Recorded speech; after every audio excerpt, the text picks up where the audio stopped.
Hello! So before I even get into today's video, I want to apologise for this stripe of sunlight. However, it's winter and everyone knows winter lighting is rubbish and I can't move the sun. That's beyond my power. But anyway, today I'm gonna do, I think, my first ever video chatting about Lush products. I don't think I've ever done one before. So the first time I started using any kind of Lush product I was about 15, 16. However, it's only really in the past year or so I've really got into like a lot more of their products and not just like the bath and shower stuff. But in today's video I want to talk about stuff that I'm using more so at the moment. Now it's winter, and yes, I'm going to talk about the 5 products that I don't really know how I functioned without in previous winters. I think I just suffered. So the first product that I don't know how I could function with is the Lush lip scrubs. So I, at the moment, have got the Kiss, which is part of the Valentine's range, and also Mint Tulips. I'm gonna be honest, other than personal preferences on taste and smell and stuff, I haven't found any difference in any of the lip scrubs. They all work equally as good. So in the winter I get dry lips, which I'm sure most people do as well.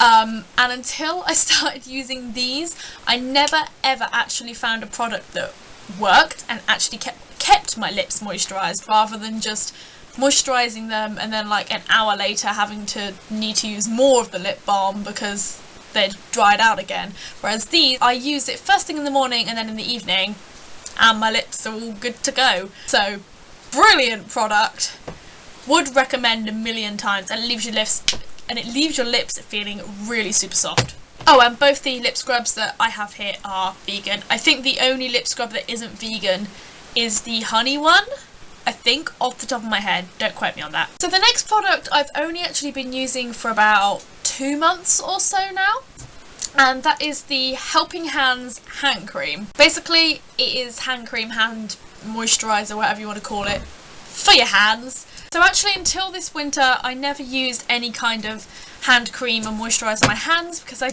never really needed it before. However, at the moment I've got a very hands-on job which is physically demanding for my hands, and my hands also get really dirty a lot, meaning I have to wash them with the really awful cheap soap that we have at work, which my hands really don't like as well. So for the first time I've actually really needed something for my hands. This one in particular is designed to help people with really dry hands who wash their hands a lot, like nurses, and I have to say, absolute miracle worker. For anyone wondering though, this one is not vegan as it's got honey in it. So the next product I want to talk about is my scrubby. So in terms of the scrubby, I would probably say the same as I did with the lip balms, in that you could probably use any of the massage bars. They're all equally good. I haven't tried all of them, so I guess I can't say they're all equally as good. However, the ones that I have tried,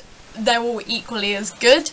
It just kind of depends on the scent that you prefer, or obviously different designs and whatnot. Obviously the scrubby's got the exfoliating stuff in it as well, but on the bottom it's got a good thick layer of just the moisturising stuff, so you don't have to use it in the bath with the scrubby kind of side to it as well. You can just use it as a normal massage bar, and I think this is just generally a go-to product for anyone during winter, because obviously everyone needs a bit of moisturiser in winter. I actually tend to get dry skin all year round, which is a bit annoying. However, obviously like everyone else it gets worse in the winter, so anything moisturising is good in my books, but particularly I've found that the massage bars are just lovely. The only thing I will say with the massage bars, I'd probably use them in the evening time rather than in the morning, because they do take a while to sort of like sink in, because obviously it's cocoa butter, it's thicker than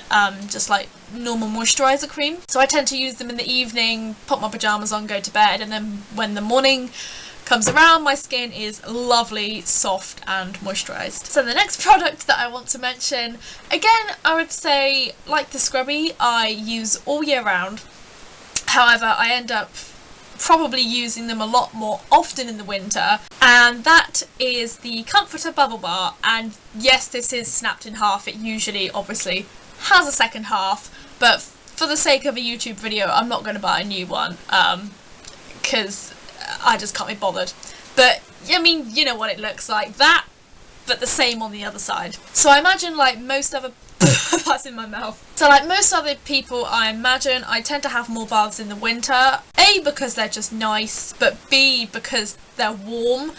And sometimes in winter, like right now, I would really just love a hot bath with lots of bubbles and to just sink into that and then just lie there and relax. That sounds like an absolute dream right now. So I was thinking to myself, I only really wanted to mention one bath product in this list because there's only 5 items I'm talking about here anyway in terms of winter products that are really great. And I think the Comforter is the product in terms of bath stuff that I buy the most often. A, because it just smells absolutely incredible. Like I can smell it right now and I want to eat it. It smells like, oh, it's like a cross between strawberry milkshake and blackcurrants.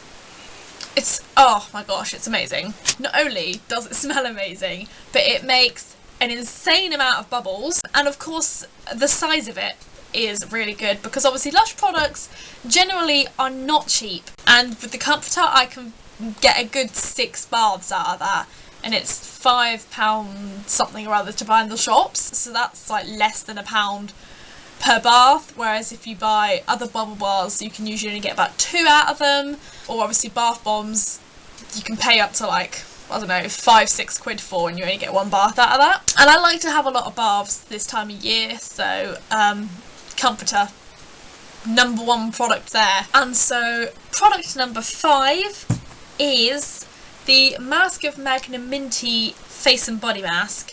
I've personally never used it on my body, I've only ever used it on my face, but whatever floats your boat. So this one is a pepperminty face mask, basically. I don't work for Lush, I don't know the details of the good things to point out in this. So I tried out a couple of the different face masks, but I find this one works best.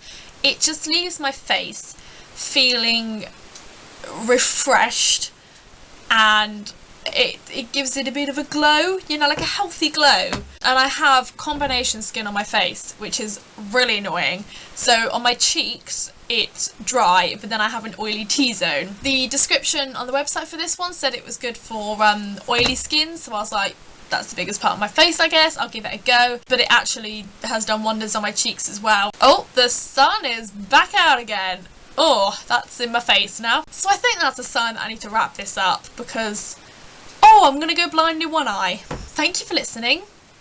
If you have any Lush products that you'd like to recommend to me to try out, particularly for the winter time, given that I don't think this cold is ever going to end, I feel like it's been winter for like 3 years. Thank you for listening, and I'll see you in my next video. Bye.